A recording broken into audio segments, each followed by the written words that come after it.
Supreme court में आज 16 अप्रैल 2025 को वक्फ संशोधन अधिनियम 2025 की संवैधानिक वैधता को चुनौती देने वाली याचिकाओं पर महत्वपूर्ण सुनवाई होगी।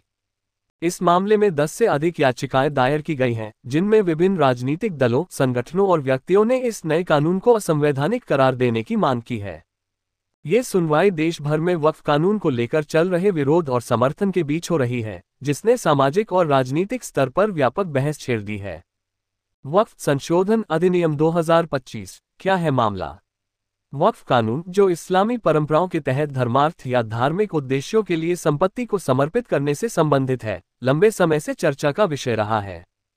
हाल ही में पारित वक्फ संशोधन अधिनियम 2025 में कई बदलाव किए गए हैं, जिनमें वक्फ बोर्ड में गैर मुस्लिम सदस्यों को शामिल करने, वक्फ संपत्तियों पर अधिक सरकारी नियंत्रण और संपत्ति दान करने के लिए कम से कम 5 साल तक इस्लाम का पालन करने की शर्त शामिल है। समर्थकों का कहना है कि ये बदलाव वक्फ संपत्तियों के प्रबंधन में पारदर्शिता और जवाबदेही लाएंगे, जबकि विरोधी इसे मुस्लिम समुदाय की धार्मिक स्वायत्तता पर हमला मानते हैं।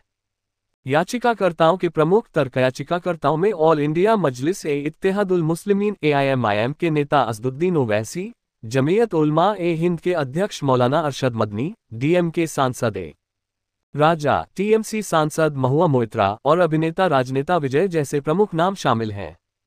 इनका तर्क है कि यह कानून संविधान के अनुच्छेद 14 समानता का अधिकार, 25 धार्मिक स्वतंत्रता, 26 धार्मिक मामलों के प्रबंधन की स्वतंत्रता और 301 संपत्ति का अधिकार का उल्लंघन करता है।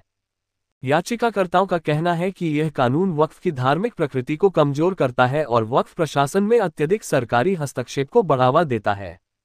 वहीं एक याचिका में हिंदुओं को वक्फ अधिनियम 1995 के दायरे से पूरी तरह बाहर करने की मांग की गई है, जिसमें कहा गया है कि यह कानून गैर मुस्लिमों के खिलाफ भेदभाव करता है।